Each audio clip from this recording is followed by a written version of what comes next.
What's going on, everybody? Welcome back to the Project Manga podcast, where we cover One Piece, Black Clover, My Hero Academia, Promised Neverland, Chainsaw Man, Samurai 8, and Jujutsu Kaisen week to week. Back this week covering issue number 49 of Weekly Shonen Jump. I'm your host, Eagle Sama. It's your boy Kiko. Noxie. And sorry about the delay on the tie-in episode. We'd just like to say we'll have that for you out tomorrow. And also visit the link tree in the description down below, where you can find all of our online communities, and also you can find Project Manga wherever you normally get your podcasts. And also one last thing, no hero this week, so it'll take a little bit of time off, but it should still be around an hour or so. A nice lengthy listen for you guys, but not too much. So Yeah. And with that all being said, what did you guys think of this week in Jump? No hero this week. Yeah, no hero, but it was other lit. than that, like, all these chapters are slapped. good. Yeah, all these.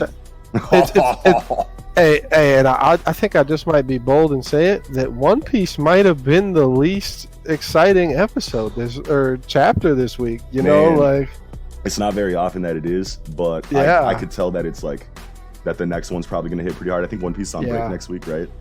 Yeah. But still a lot to talk about with One Piece. But I mean, with how hard everything else went, I think I do agree that you just had, week. Yeah, you just have to put it like everything else went so hard. You know what I mean? It did. Yeah. It did. Yeah.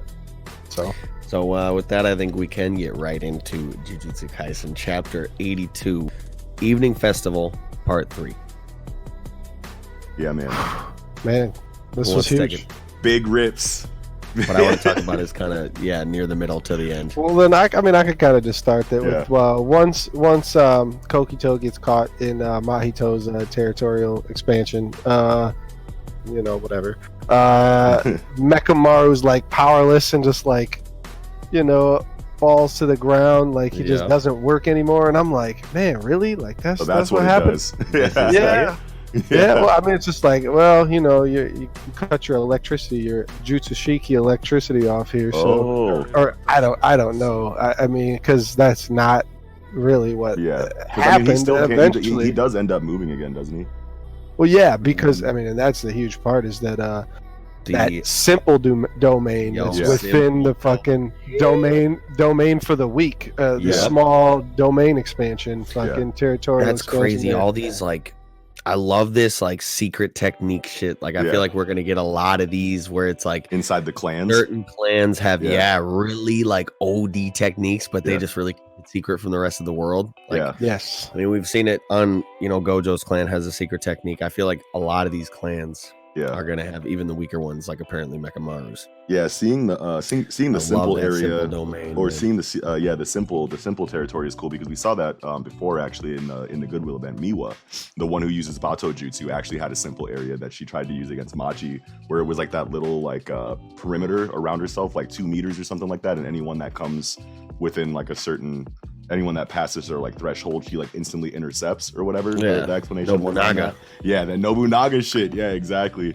So it was cool seeing like that again, and obviously his simple area I think is based on that, because we get that little flashback there where she's like talking to Kokichi, and I think that, I don't know if it was actually verbally confirmed, like that he based his simple area off of that, but. Well, and I think those are different subtly or somehow, because Geto talks about at the end, like, oh, so this is simple domain. Like this, it seems like nobody's ever seen this before. Like a way to bring your own domain within their domain, you know, whatever. Like a counter. And it's just like, I mean, you can visualize it, obviously. I mean, it's just like a big sphere is the main territory, and then you create your own small sphere within that territory that negates all in your sphere. All their rules are now negated. That still would exist in their, like, outside my tiny sphere. Like that's the way that I just kind of pictured it in my mind. So, but you would think that like a hard counter to, because I feel like we've seen a territory get countered before with Jugo or Jogo. versus Gojo, and he just activated the. He just overpowers it. The immeasurable void was just stronger. Yeah. Okay. Yeah. Okay. Yeah, but I mean, it definitely is similar, at least, because he even specifically kind of thinks about what was her name? M.A.N.G.A. M.A.N.G.A. Yeah. Oh yeah. Like he thinks back and he says, "I've seen it all." Yeah. And she's pictured there specifically. Yeah. Right after he was talking about the simple domain shit and the fact that his clan, keeps it secret. Yeah, that's right. It's cool that like obviously it's not as strong as like a full territory, but like it's still effective against complete territories. So like it would be super cool to see it like turn into a situation where like everyone has a simple territory but also a full territory, or like those who like don't have a complete territory have a super strong simple territory. Then I just think they have they have not perfected just territory yet, and cannot use a full territory Fushi or Megumi. Yeah, Megumi. Oh, so you think his Chimera Shadow Garden was a simple territory? I think it's a non-complete territory, which I think is different from simple territory. Yeah, I think simple just being one that you can use. Maybe it's you can only use it with it, because just the way that the dialogue there was, where he's like, reminiscing about how this works. It's like it made it sound like his clan is the only one that can do it. Yeah, and that they keep that a secret, obviously, so that anytime they're caught in a territory, they can automatically get out of it. Because I feel like that would be, everybody would be doing that, right? Like you can't have that can't be like a common technique. Yeah, because then everyone then territories just don't matter. You just simple and you keep trying to make a smaller one within a smaller one, and they just kind of keep it's. I don't know. That's awkward. I don't know. It's a little out of hand. Yeah. But so definitely like ready for like some more exposition on with that. Bro. Oh my god. Just comes out like, hey, I'm here. You fucked up. Here's Mahito. For real, like, looking bent as hell. Yeah, dude. That was such an incredible panel of him like inside of the cockpit, like what's cracking, you know what I mean? Like that's top 5 Jujutsu Kaisen panels for me. That was hilarious and scary at the same time. There was a lot of emotion. It just his facial expression. You're just like, man, I'm dead, and he's about to enjoy the shit out of killing me right now. Yeah, that's fucked up. Yeah, man. But he did. I mean, shout out to the boy Mekamaru, man. He successfully counters him with the simple area again, but he just blows himself up to make it seem like the simple area was effective. He like countered it like last minute in a way that made it look like he actually did counter him, which just goes to show how cold Mahito is. Well, and Geto even says to him, like, hey, you cut that kind of close. And he's like, no, I didn't. That was perfectly calculated. He's like, I purposely timed my explosion for when he activated his, simple domain, and then deactivated to feign death, to show that I'm dead, my territory's gone. Yeah. He's like, that was all calculated, Like, okay, Togashi. 420 IQ out here tonight. Yeah, that was sick. Crazy. And I feel like us not seeing inside of the cockpit was done on purpose, right? Because like the fight was incredible, and it ended how it should have. In my opinion, I feel like Mahito should have eventually won that, no matter how tight Mekamaru was making himself seem. But like, I want to see a situation, I feel like, where Mekamaru like transfers his consciousness into one of his mech dolls, and like this isn't like the end of him entirely. That'd be tight. Yeah, so I feel like his like last, because I think he had one more simple area left, right? Not only that, too, he had like 9 years of power left. Maybe he could use that too. But I think he tried to use that last. Okay, so that was the last shot against Mahito. Yeah. Okay. His Jesus Christ, Jutsu Shiki in a vial. Yeah. Yeah. He didn't say 9-year charge. He just said fire. Yeah, but that's what I'm saying is that he was going to let it all out, but he could, also do. I'm not saying that he's even letting it. I'm saying that whatever he had left at the point of his death, that he could use to kind of like, live on, res himself, revive. Well, and put himself, into his consciousness into one of these fucking dolls. That'd be pretty sick for him to be able to come back when we least expect it. Just jump out on their ass. And it makes sense in the lore because, like, look at Panda, right? Yeah, you know what I mean. So like we know that that's like a possibility, And so I feel like with that exposition that we got on just on how Mechamaru how Mechamaru works, and the fact that we didn't see inside of the cockpit, and the fact that is possible with the example of Panda, I feel like all systems are go for that. Yeah. And Mahito coming through with the caterpillar man thing, fucking human centipede, I'm like, why? What? Like, were you gonna like jump on him with all the arms and then kamikaze or something? Like, I was like, man, what is this form for here? Like, what are we about to do with this? But we didn't see. Yeah, I think that M.A.N.G.A just wanted maybe to just show like a scary form. Like I think it was a really big. There's nothing more scary than human centipede, I tell you. I swear, though. That's the worst.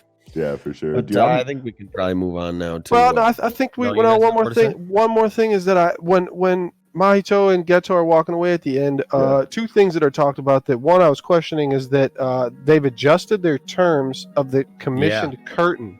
Like, what does that mean? Like, the curtain is like, and the way the curtain was in bold, it was like, yeah, what's up with that?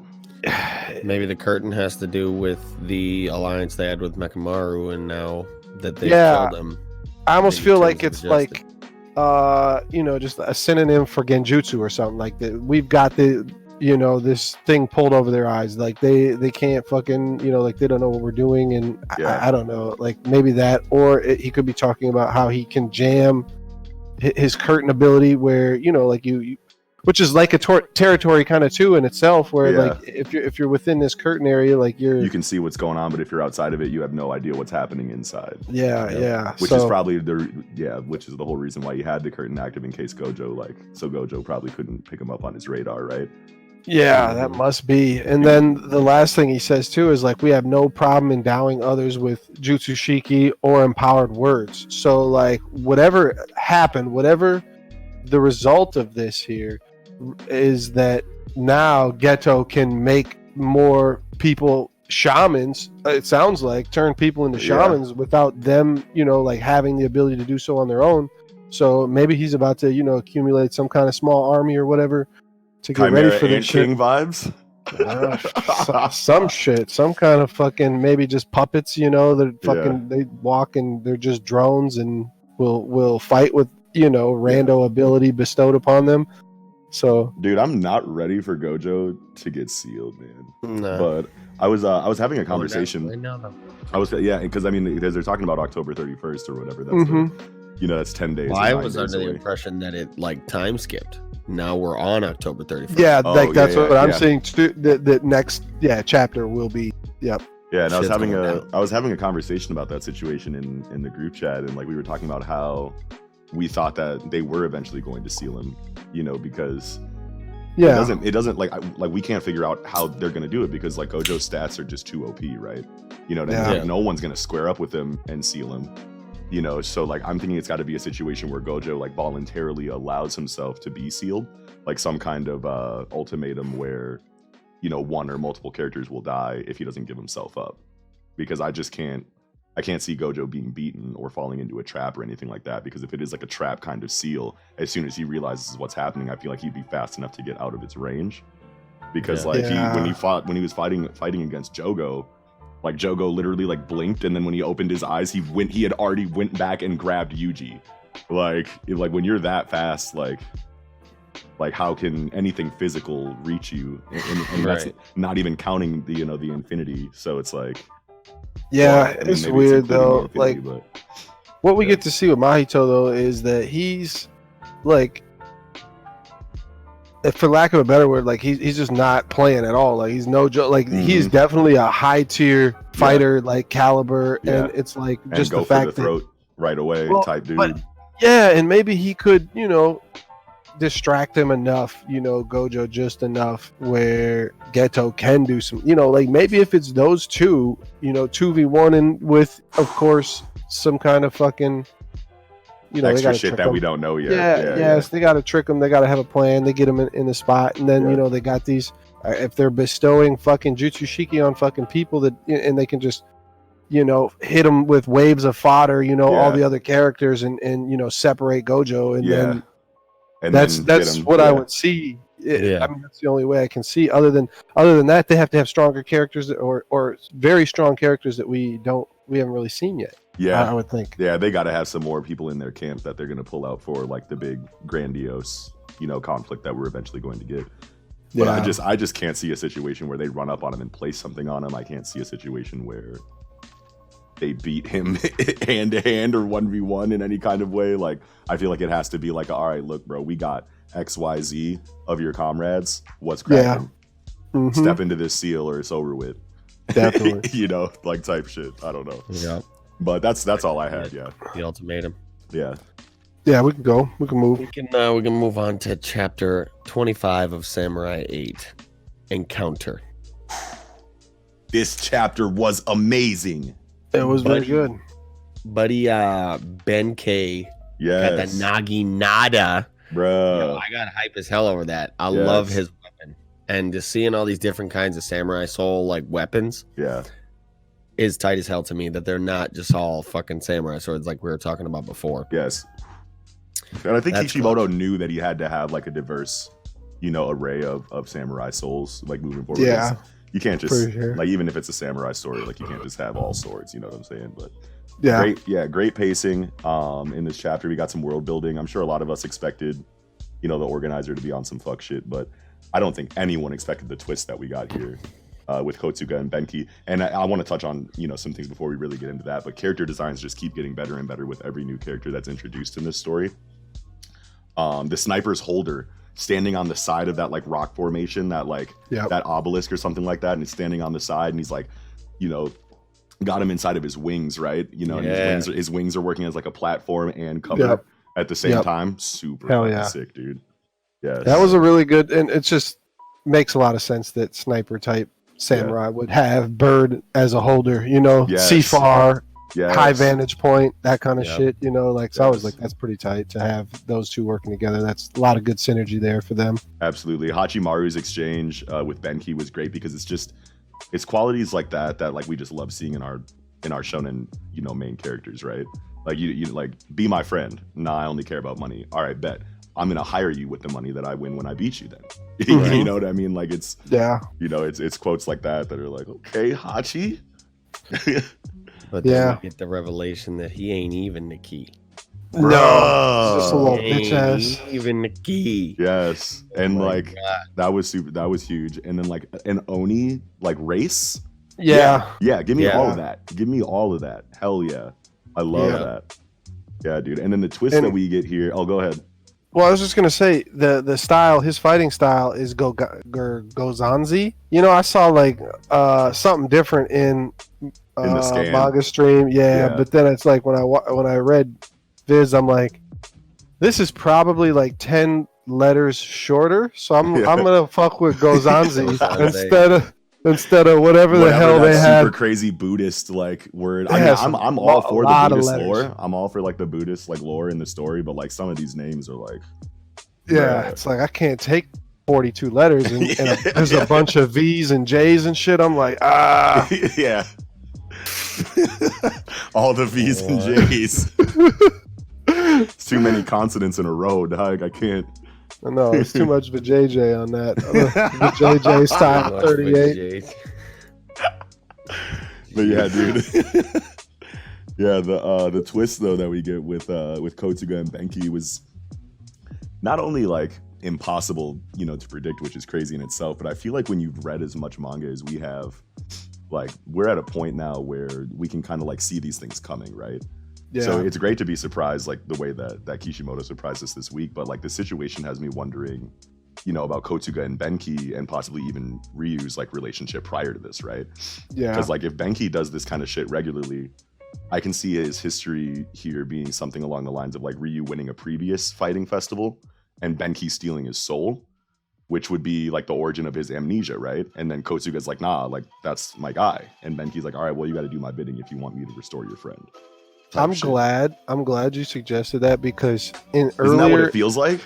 Well, even more so if you look like earlier in the chapter when Ryu's like, Hachi's a good guy, and then Kotsuga starts saying some stuff, and Ryu's like, you're a good guy too, and then you see Kotsuga like scratching his head, sweating, and like, man, I might not be as good of a guy as you think. He says some shit like that, and you're like, oh, and you can kind of tell that because he's sweating and like nervous that he's being blackmailed, that he's being used in some way to do this kind of shit. So yeah, that's exactly what I was thinking. Something very similar to that. That's crazy that we were on the same. On the same. I was like, whoa, yeah, you're saying all my words here.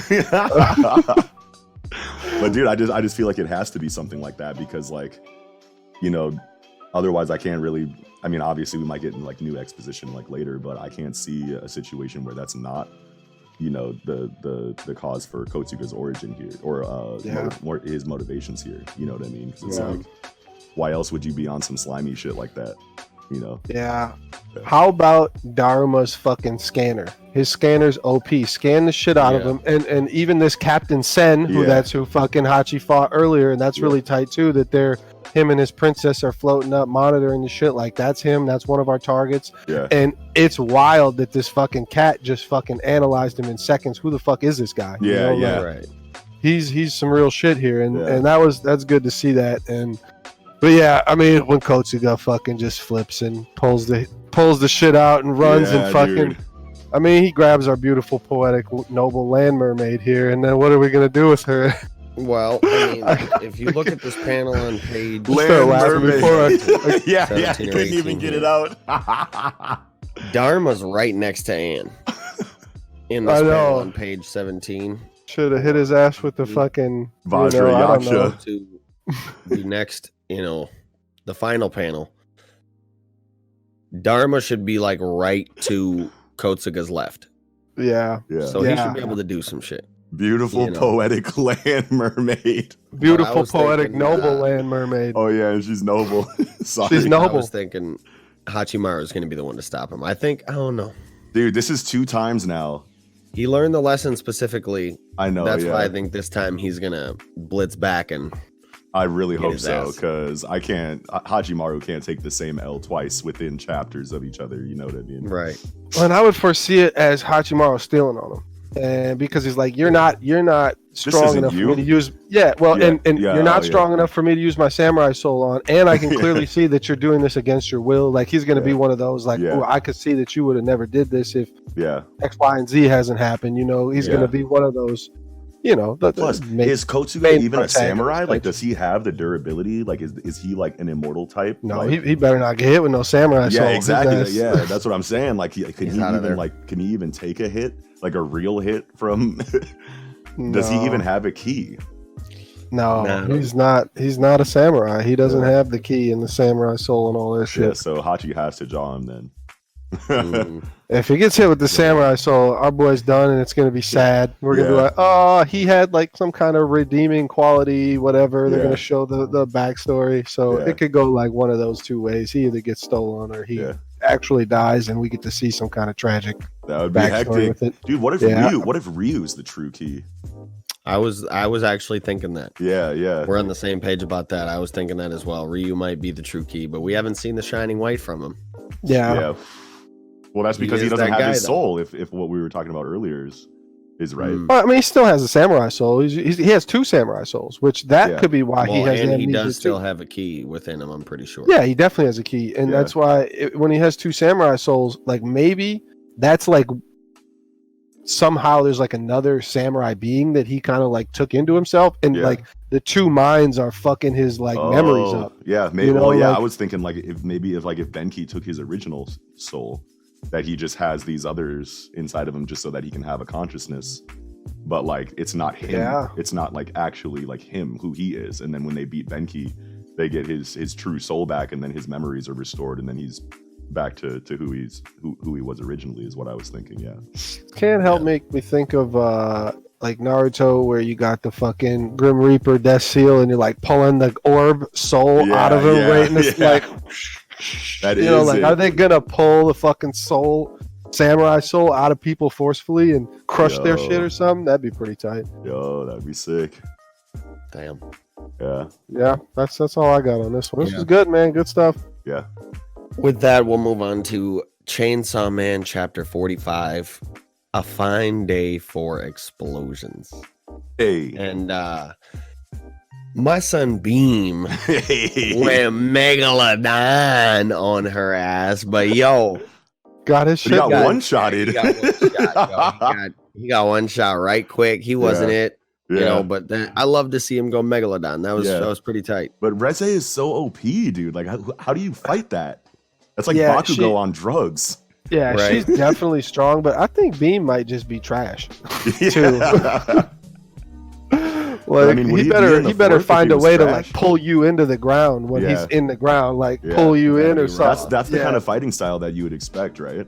But but she, I mean, I don't know. Maybe he is just trash, but like, or maybe it was because he was in the fourth if he's weak like that though. Well, and maybe it's because he had to protect Denji and like couldn't like use stealth or guile or whatever you would say he would use, where he would go into the ground and come out to attack. Yeah. But then Denji would get wrecked, so maybe that's what happened. Yeah, that could be it too. But man, Reze just the cord yet. What cord? Denji's. Oh yeah. Denji. That's a good question. Can only the Devilman himself pull, or each Devilman pull their own cord, or can somebody else pull? I've seen somebody pull Denji's cord. I forget who it was. Did we see that? Yeah, somebody. God, who was it? I can't remember. But I think I'm fairly sure we saw somebody else pull the cord. I think I remember that too. Yeah, I don't remember that. And then they're back at the precinct or whatever, and like Reze like pulls up, and she's trying to like lie to him or whatever. Like, I'm just a girl, like like help me out or whatever. And Denji's like, Reze, like like he's still like he doesn't remember because it all happened so fast that she's like evil or whatever. Like just like, no, dude. Tried to kill you, bro. Like, get over her, bro. Maybe he just is like, I want to believe she's good, or just like woozy and his head's not there from getting his ass blown the fuck up at point blank, basically. But hey, I want to talk about how she Roy Mustang fucking snapped in the little and just blew the car up in the fucking civilian guys. Say, rest in peace to these three fuck boys. Yeah, they just rolled up the rando devil hunter civilians. They came in and played the fodder role pretty well. Well, I don't know why they were even inserted into the story. No, because it was a distraction. No, because once Reze blows him up, fucking Beam like jumps off into the lake or whatever. It looks kind of like there's a lake back there where he jumps off the side of the interstate or whatever, and like damn, they escaped quick as fuck. She says like when she turned around, like that's crazy. Yeah.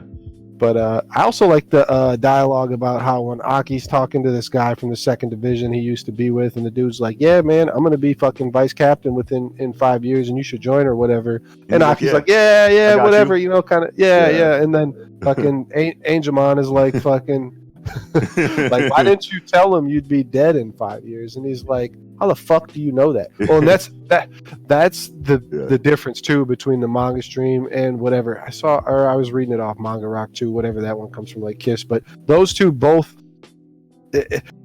way better than Viz in the sense of when he's like, how do you know that? And M.A.N.G.A like, Power told me. And then Aki says, that fucking bitch. They got to translate it as he says that in the manga stream, right? Yeah. What does he say in the Viz again?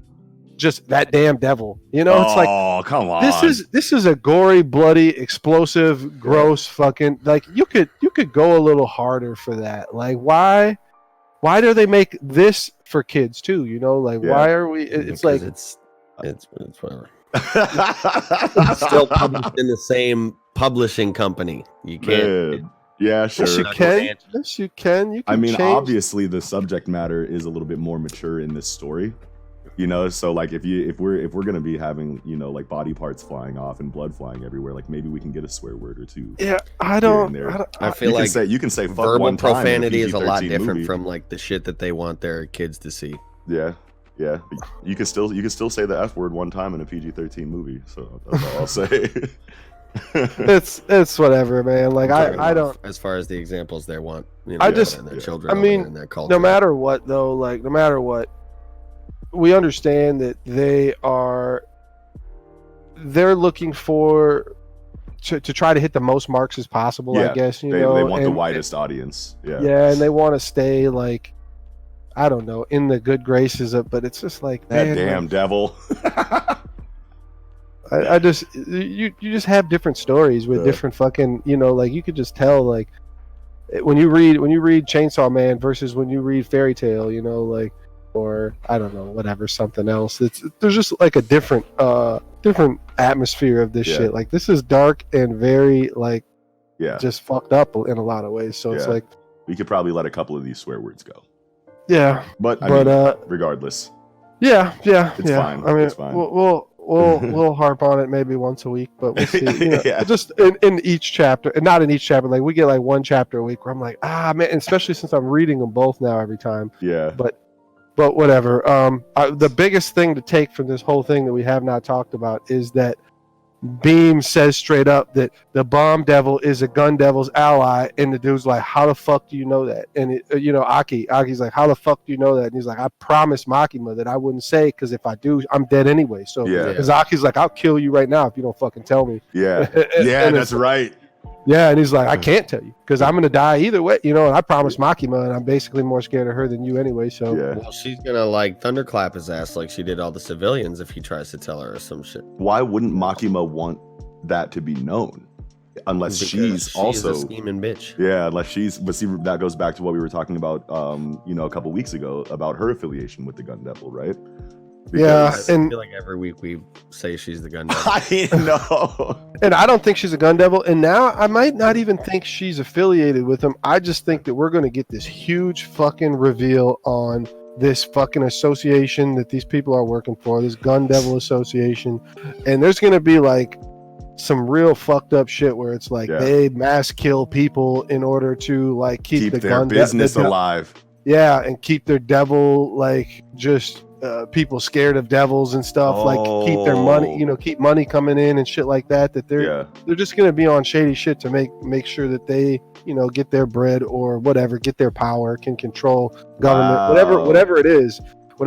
But it's gotta be there on that kind of shit, because it's just like, that would be cool I don't to want see it that. to be. Yeah, I don't want Makima to be the gun devil. Me neither. I don't want to. It was funny a couple weeks ago, but like now it's like, like once we start getting like more information like this, like that would be super cool if there was like a hidden like quid pro quo like agreement, between like Makima's people and like the gun devil in regards to like you keep doing your devil hunting thing, but like keep keep our shit going like behind the scenes so that like we can continue to gain our power and live the way that we want while you guys still have your branch of dealings the way that you guys have been doing it. So maybe when it comes down to it, you get some kind of huge exposition where we find out all this like behind the scenes shit of like just how they are affiliated. It might not be as black and white as like Makima works for them, but I'm thinking actually here's a question to pose to you guys. Do we think that the gun devil is sort of like a Obito and we have Akatsuki going, and Reize is one of like Akatsuki members, and now we're going to start getting like the high level, his whatever, his group, his organization, his whatever, and they're, because this bomb devil is the strongest we've seen thus far. I swear it is. She's not playing. Yeah. And it's like when something just blows himself up and then reconstructs himself, it's like, how do you kill this? How do you even beat that? First of all, second of all, her DPS is ridiculous for free. You know what I'm saying? Just and it's like. And it like hits on all marks. She's got taijutsu like based on her bomb style to just fly down and kick you, or she'll just flick and snap and blow you up, or like whatever. Like she can do. Her movement speed is crazy. Her damage is crazy. Her everything. She'll fucking put you into a fucking chokehold and make you tap. How does the gun devil fight if this is the bomb devil? I don't know, bruh. It's like that one show where the dude's head is the gun. What anime? No Guns Life?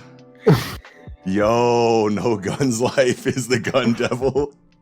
That was a funny whatever, but like that name sucks. Yeah, name's trash. Yeah. But yeah, that's about it. She's gonna detonate, I guess. She's gonna pull her string and just blow that whole facility up probably, but I don't know why not. That's gonna happen. Yeah. But that's the end of that chapter. That's really all we can say for now. I think next chapter is going to be so lit, though. I swear. So do we think Scarface dude is going to go? He's going to go head to head with her. Kishibe? No. No. Oh, wait, which one? Guy with Kishibe.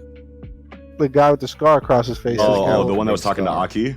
Yeah, the second. Well, Kishibe has scars on his face too, but he's got like Mahito like scars like on his shit. Anyway, but yeah, I don't know. Maybe I'd like to see how tight he is, but I don't think it's hard for me to think that any human is fucking with that. You know what I mean? But yeah, I'd love to see it. Yeah, could be cold-blooded though. Yeah, it could be. Could be. We can probably move on with that though. Yeah. To the Promised Neverland chapter 156. Let's end this. And obviously, this shit was wild. Allegra Lavima coming out. Is that even who it is anymore? I don't even know. Well, that's a good question because Emma saw the faceless queen at the temple, or when she's going through the seven wall shit. Yeah. Which that was hella interesting to me too when that one panel where she said it's the same as in the temple. Yeah. And also I think there might be, as I was reading this and she kind of activates, and the first person she goes after is obviously Zazie. Yeah. I was going to say there might be a little more credence to what you were saying about how they could be connected, and I kind of agreed with you at first, but now I'm thinking even more so because the way Norman reacted seems to care a lot about Zazie. He's like, Zazie! No, my precious Zazie. No. For real, like he's maybe, out here for Zazie. Yeah, dude. Maybe like it's the same person and their consciousness was split or something like that. Because we still don't have like a huge exposition on like exactly what tests were ran on Norman specifically. Like we saw him like shackled to the table, like doing like regular like Gracefield House looking tests. You know what I mean? But like they obviously had to have done more than that because they said they did, and it's probably some of that I don't know like. Fucking weird, with his brain shit. Yeah, some kind of like genetic like splicing of some kind. I don't know, but yeah, definitely I could feel the link a lot more. You're right, Eagle. That would be super crazy to get information on that. Allegra Lavima, when Sung-ju and Musica come in, right? Yes. Oh yeah. Also, we got to talk about how Zazie slices her in half, and she just instantly regenerated, and then was just right there. And judo chopped the shit out of him across the fucking hole. Yeah. Fuck out of it. And it's crazy to see. It's crazy to see Norman's like monologue there about like how like dire the situation is, right? Because he's like, dude, she regenerated instantly. Like, where is her? Like, we definitely destroyed the eyes, But then I can't remember exactly what he said. Once he starts to like snap out of it and like get back to like his calculating, like way that he is. And I can't remember exactly what he says, but he says something that like. Kind of like brings a little bit more logic back to the situation about like how she's doing what she's doing. I don't know, maybe one of you guys can remember exactly what he says, or if you have the chapter pulled up. Well, I think it was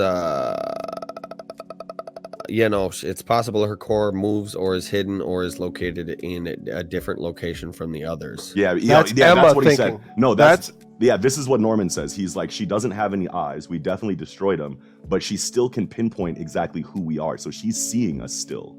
In some way. I thought that was Emma saying that, but yeah, that makes sense that it was Norman. Yeah, like he's like, wait a minute, no, this isn't impossible because she still has some kind of way to get vision. So maybe she is just hiding the eye, the true. Well, that was Ray saying that. Oh, is it? Yeah, Ray. Yeah. Okay. I knew it was one of them. Yeah, and how do we like the Queen's Conquerors hockey? Hey, yo, Killing Intent was like, yeah. I'm scared. Yeah, dude. And then when Sung-ju comes in, right? Comes in hot with 4 spears. Comes in hot with 4 spears. Like, this is what we've been waiting for, right? But the crazier thing is that they're related. Yo. And their little brother. And that's crazy because, like, you can totally see the resemblance in their masks. Yeah. You know what I mean? True. Like, how did we not... Like, I mean, it's hard to tell what they look so crazy. It's so hard to look at those. Art is like kind of like isn't as consistent as like other mangaka, but but still like that resemblance is there. Like there is a lot of times where I'm like I can't make out these demons from I can't tell them apart from each other to save my life, but like that is is an on purpose resemblance there. You know what I mean? That I just never picked up on, and I'm like, damn. Yeah. Well, and more so than that, which is great, but his high fucking physical ability, his high combat ability had to lead us to believe that he's a royal or some higher level of demon. Yeah. That's what I was like, man, why didn't I think of that? I'm sitting here kind of saying the same thing, but I was just like, just based on his physical skill alone, I should have thought he was like a noble or something like that. It makes so much sense. And what's so tight is the queen, you know, before the reveal, I mean, because that last panel with the reveal, like, I'm like, oh, yeah. But the queen's like, it's funny how she's like, oh, Sung-ju, I ain't seen you in so long. And I never thought when I saw you, you would be siding with humans, you know, like, and when you hear that and you see that the first time, you're like, why? Who is he? Why are they, you know, like, that's just such good lead up to you're my little brother or whatever. At that moment, I definitely was like, he's definitely a royal, but I didn't. You weren't ready for what's up, bro. No. I'm like, yo, how you Shirai snap? Levis? I like you. What the fuck? Wait, Levis? Yeah. He's just Levis taking a top tier as well. Oh yeah. Oh yeah. What I was thinking about is Musica's thinking about like, damn, the whole royal court is dead, and if we were gonna try to resolve this amicably, we needed to go through Everk. He was like the only guy that we could talk to maybe make something happen. She's like, they're backpedaling like, damn, we fucked up. She's like, fuck. Well, that means we're going for it. Like, we've been chased for 1,000 years or whatever, and it's time to fight this shit now. Which that was cool to see her like with the resolve, because it's like she doesn't feel like she can do shit. So I don't know. Maybe we'll see her activate in some way. Play music on a harp that damages it. I don't know. Musica. I mean, Pupo and Everk, whether like she said, pretty much their only chances. But the queen is on full bend. Like, she's on bumpers. Bro, when she grabs Zazie to eat him too, and like all the mouse just like popped up all over her head, I was like, damn. Yeah, dude, it's like, holy shit. Yeah, amazing. That's it's nutty. Promised Neverland might be my favorite chapter this week. Yeah, it's pretty good. It's hard to pick one, honestly. Yeah, it's hard I was looking at everything. I'm like, damn, these were all fire. Like, all fire. Yeah. Yep. But we can probably move on from that to Black Clover chapter 227, The All-Knowing Princess. Hey. She's fun. And, I like her. She reminds me of the mushroom dude with the mushroom magic, and I almost he's got like spore magic or something, and I almost think he might be some kind of a refugee or like somebody like Yami who escaped their own country. That's good. Weird magic off beat for almost. Yeah, I like that. And it's plant magic too, you know. Yeah, so it definitely makes sense. Ooh, that'd be okay. He's got a little swirly eyeglasses too. What if he's like her older brother that ran away or something? Yeah. Bruh. I don't know, because her glasses look just like his, and when I saw her, I instantly thought of him. I'm like, Yeah, that's good. And one thing that like Tabata is like really good at is characters, right? So like when you get, you know, the explanation of this queen or whatever, it's like, how could you have possibly guessed that would be the kind of character that we were gonna get? And like she kind of felt like Gauther, like early Gauther. Yeah, you know what I mean? Like that's the kind of like vibe that I got from her. But it's just because I'm sitting there last week and I'm like saying all kinds of shit. I think I said it was going to be like a little girl, like an 8-year-old girl or something like that. But like the character off from that. I mean, but like the character that we get here, like once you get like the full explanation of who he is from her sprite or whatever, and once they go into like her like room where she like you can see like her mana zone like heads up display and like see like wild. And like how wide reaching her like omniscience is. Yeah, you're like, holy, okay, so she's like just using the rivers to like water everything. Yeah, dude. You know, like, she waters a whole fucking country and processes all the information instantly. Like, hey, the old man Rogers over here is good now. He's got rid of his cough, you know. Just going through and like commenting on all these people in the fucking man, that was fucking pretty tight. And it's so crazy to see applications like these, because it's like, okay, obviously this is like great for ruling a country because there's no forest fires ever happening. You know what I mean? Because she's just gonna grab water from the river and put that out. You know what I mean? Your crops are dying. Bet, say less. You know what I'm saying? Like now it's raining. No crops die in this fucking kingdom. Yeah, so like everything prospering. It's just such America needs to get a hold of that. yeah. It's just such an amazing, like world building. Like this is exactly what we wanted to get from that explanation that we get from Julius, like 5-6 chapters ago, talking about the other kingdoms, and like we're finally getting that information now, and through an amazing character that Tabata's written here. So I really like that. Yeah. Also seeing what's his name, Gala. I was gonna say is also just a top tier defensive mage. Yeah, I mean, like he just that was my question. He was just okay, like all right. Yeah, because he says that he used his technique to defend from that. So it's like, did he use lightning and some kind of make a lightning shield or something that you don't really get to see? I don't know. Maybe it's the runes. Well, again, especially with how fast he moves too, like he's like boom and just was right there right over there. It's like, what's cracking?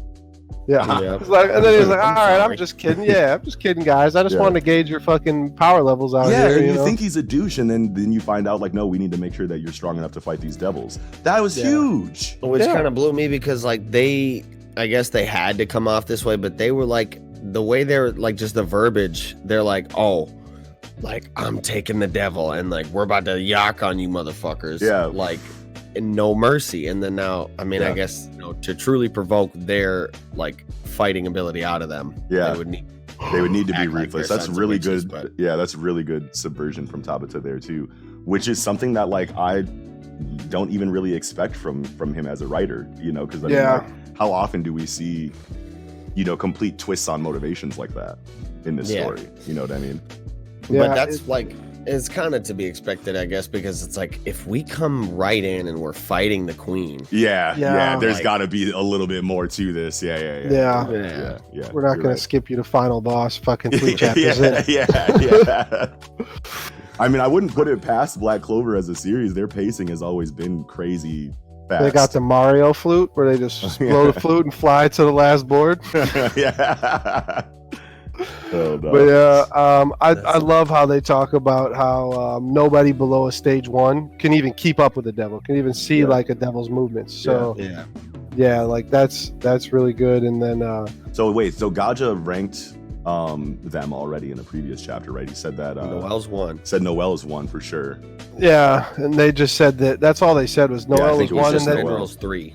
Well, I think he said that Mimosa's attack magic on her solar beam was a 3, but I think he was rating their techniques individually and not them as overall. A whole. That's how it felt to me. Other than he did say Noelle was a 1. Okay. Or at least her Valkyrie dress was a 1. Yeah. They base it all on like your techniques that you can use. So I mean, I think at first actually he was saying that Finral was a 3.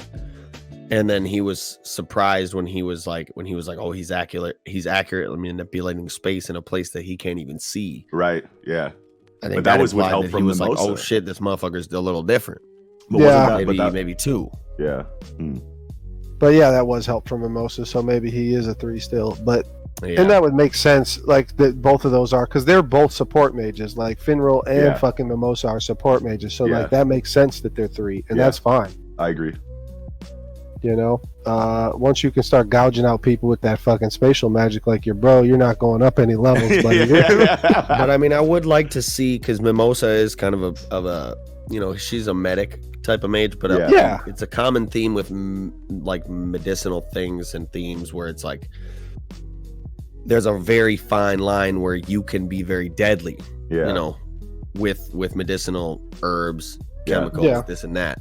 So I think she should have some very potent attack magic too at some point, especially because she's a solar beam. She just needs to charge solar beam. Turn. Solar beam will melt most. I would assume. Yeah, she'll get a better solar beam at some point, I'm sure. Yeah. Like 10 fucking sunflowers come up and just all do one, combined for one giant solar beam. Something like that. What's up with that last panel though?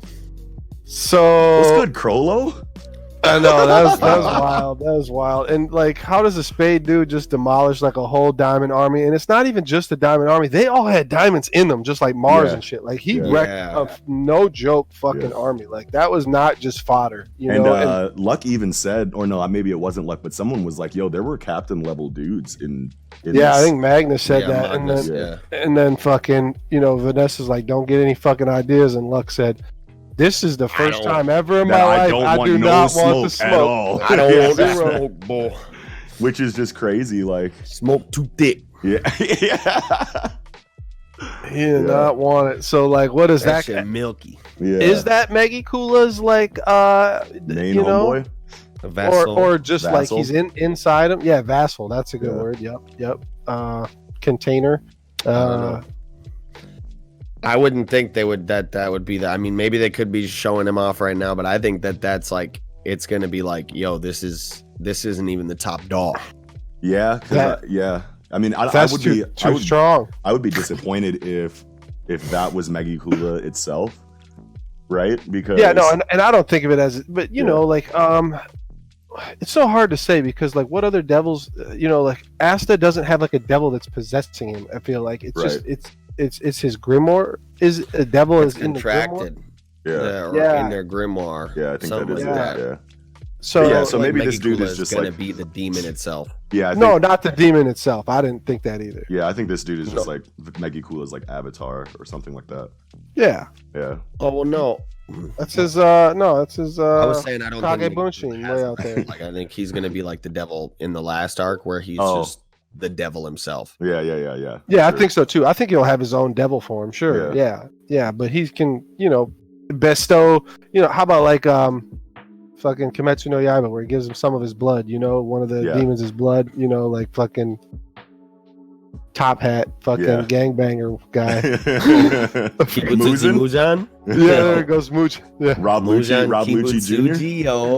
Kibutsuji. Wait a minute. That means that Asta's devil is gonna have a true form that we eventually see, and he's gonna manifest in like a physical representation in some way eventually. And it might be like a Zan. Well, I don't know because it might be like a Zangetsu like kind of like situation.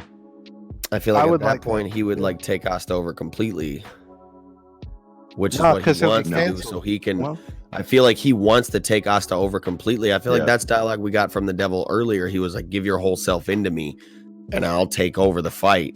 Yeah, but like it was implied that Asta was going to lose himself then, and you know.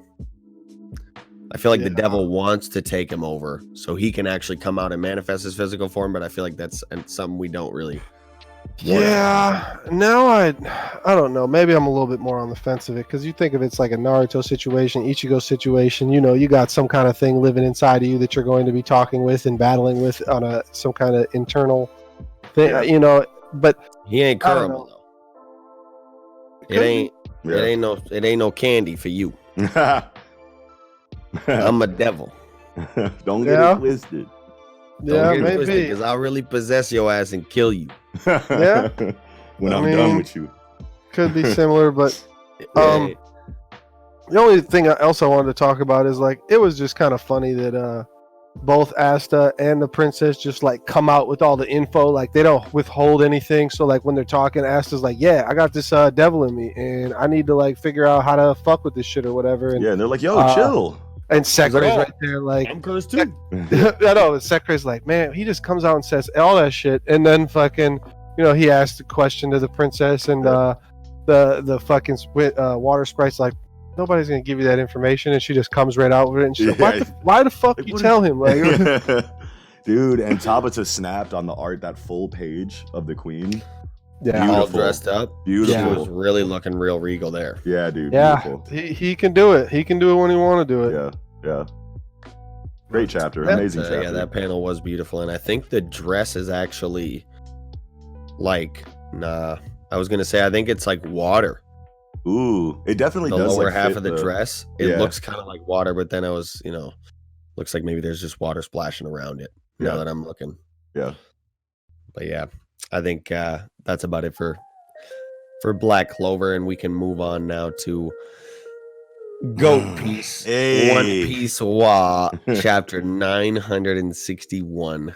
the Mountain God incident. Odin hours. Odin hours is right, man. Yes. Like, that Odin style. Yeah. What was the what was the name? It was Togen. Paradise Waterfall. Yep, Paradise Waterfall. Nitoryu. Split the boy in two. Nitoryu. I'm starting to feel more and more like Denjiro is Koshiro, Zoro's master, right? Like the resemblance is there. Like, plus seeing Odin's swordsmanship in the Paradise Waterfalls gave me like really big Zoro vibes, right? Like it kind of felt like an Ichi gorilla, like Ni gorilla, like, you know, like that panel that we get of him. Well, maybe Odin's just that swole, but like it just like, you know, it just feels, you know, like it just feels like you know, like Zoro there, which would make a lot of sense considering like Denjiro's, you know, like obvious like obsession that we see here with Odin after this incident, right? So obviously he's going to go on to become, you know, a disciple of Odin, right? Like he's gonna like be, you know, in the main squad with him there. But like Denjiro becoming like Odin's disciple and like growing up to be Koshiro and like passing down Odin's swordsmanship to Zoro would be an amazing connecting of dots from Oda there, right? So like I feel like you know, and like, you know, you could say like Denjiro is Kyoshiro considering that they have like that link, you know, with money management or whatever, but I feel like it would be a lot cooler to see, you know, Denjiro end up being Koshiro there. Also, at the same time though, I feel like it's not an accident that Oda gives Odin a bad sense of direction. Remember, because like a couple chapters ago, like there was that little, you know, like panel where it's like, oh, he got himself lost or something like that in the first Odin chapter. That's got to be on purpose in some kind of way. So like I'm seeing people say online that like Odin is like Zoro's dad, which like feels kind of awkward. But like I don't know if I like that. And maybe there's some timeline shit that like doesn't line up properly with that. But like I saw that in like a comment section somewhere, and I was like I wouldn't like that. But I mean, we can't really trust, like, it's hard to say because I was gonna say what color is Odin's hair. I mean, yeah, it looks black, but like black can be purple. I feel like when the color spread comes Oda has out. been adhering less to, like, I feel like back in the day it was strictly like if your hair was black in the manga, it was black, and then anything else was like kind of white. Yeah. And Shanks is obviously the only character with actual like shaded hair, shaded white hair. Yeah. But he's been adhering less to that. I feel like not as strictly. Yeah. So we can't really say. I mean, I don't think I would like it. I don't think I would like it if Odin was Zoro's dad. I mean, at least right now. Obviously, if Oda did make that decision, he would write it in a way that was amazing and acceptable. But I don't. Well, I can't. If anybody we've seen thus far is related to Zoro, it looks like it's going to be Yasui because his last name is Shimotsuki. So, dude, I'm not ready for Orochi's backstory, dude. Yeah, Yasui is. Last name is Shimotsuki. Yeah, and I was asking Hannibal about that. Like, did we know that before? No, we didn't. He said we did. Reveal. He said we did. He said Hiyori said that in a previous chapter. I don't know. I'd have to go. I didn't think so either. We'd have to go double check. I think it was always just Lord Yasui and Yasui-sama, and it's weird for him to get a full ass fucking name card. Like, I mean, maybe not because he's younger and you gotta see who he is, maybe. But I don't know.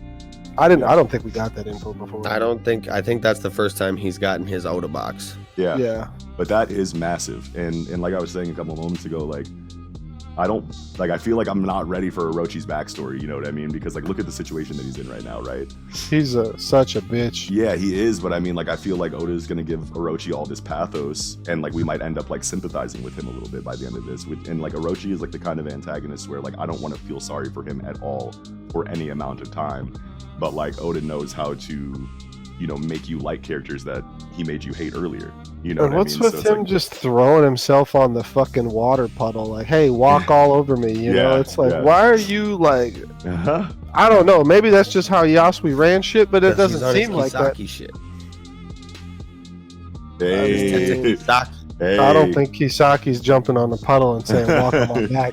With all them fresh gear. I get what you're saying. Yeah, I guess. It's subterfuge, right?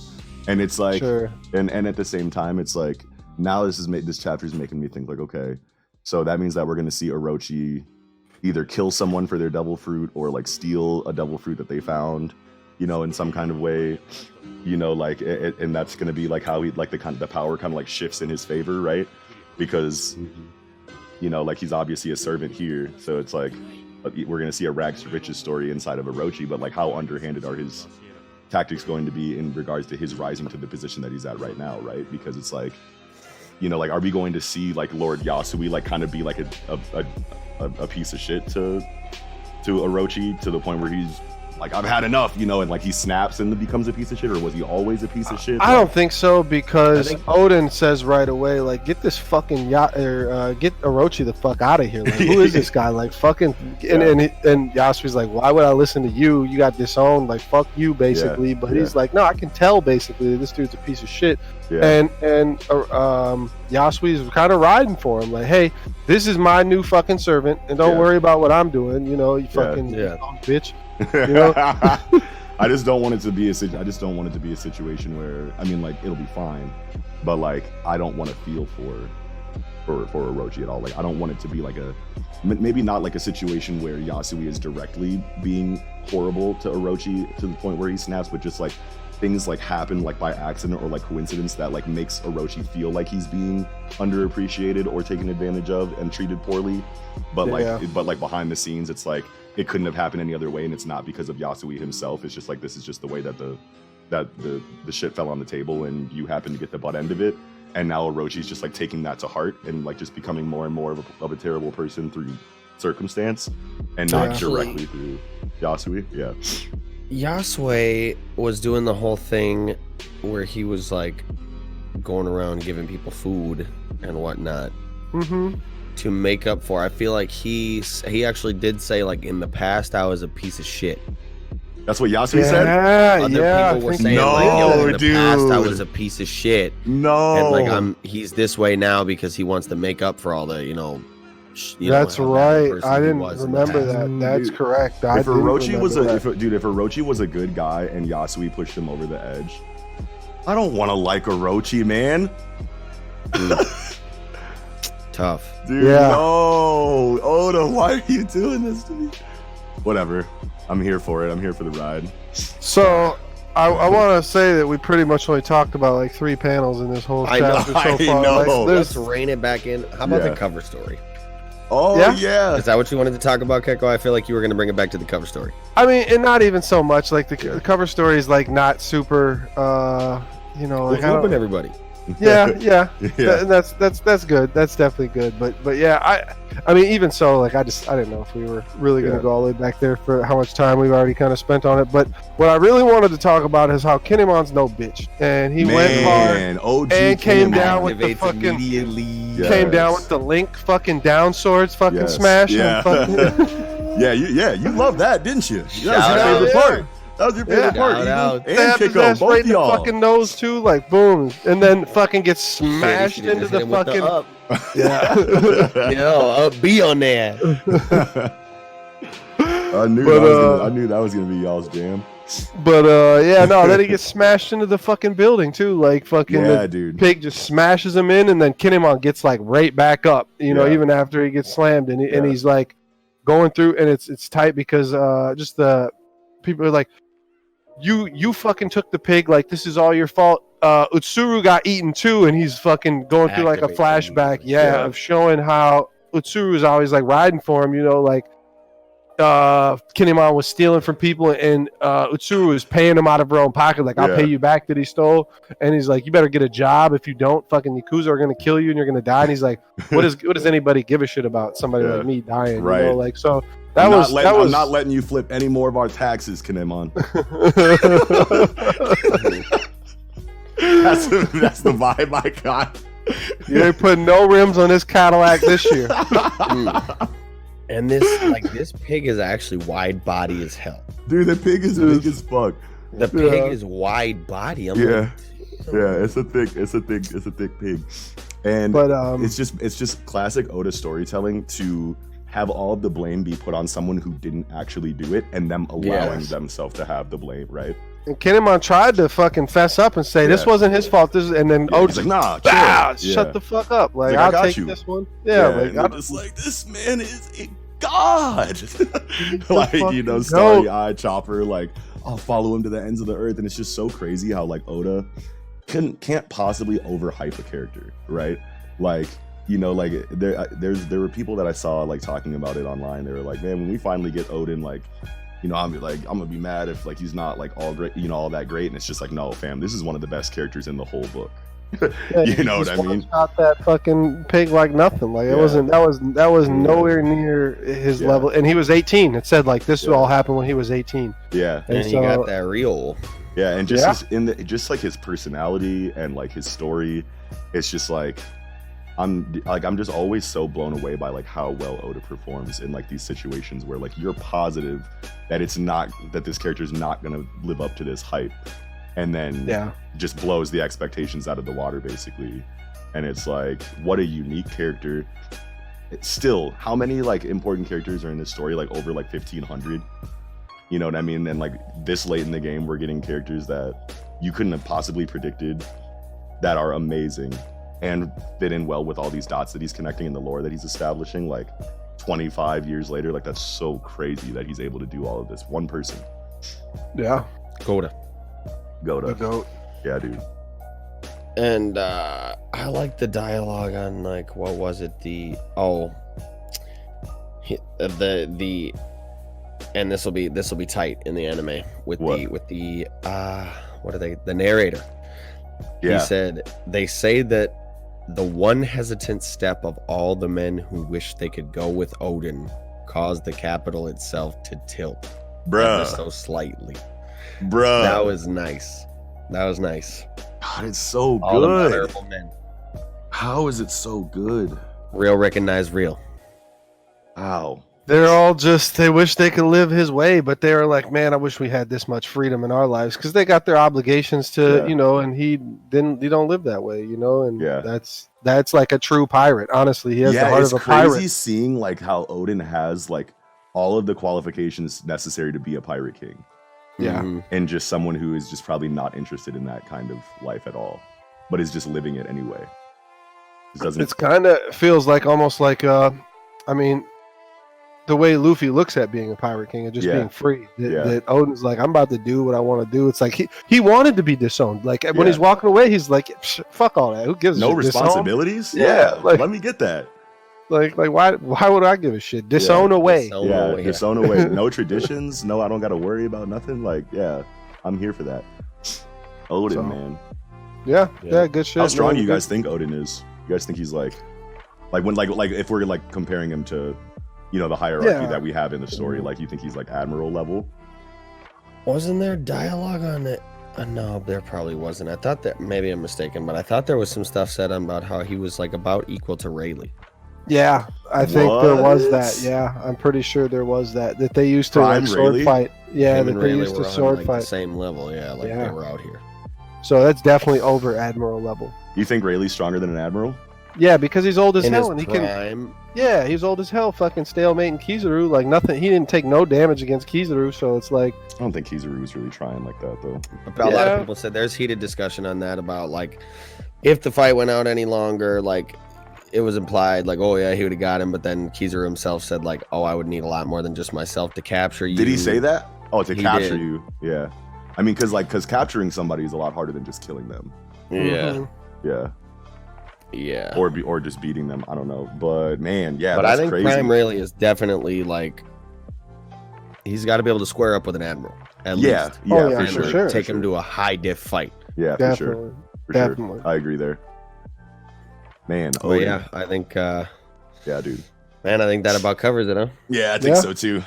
What an amazing week in Jump. Yeah, good shit. No hero, still amazing. No hero, dude. Hero, man. Hero's gonna. Hero's gonna be lit next week. So for sure. Mm-hmm.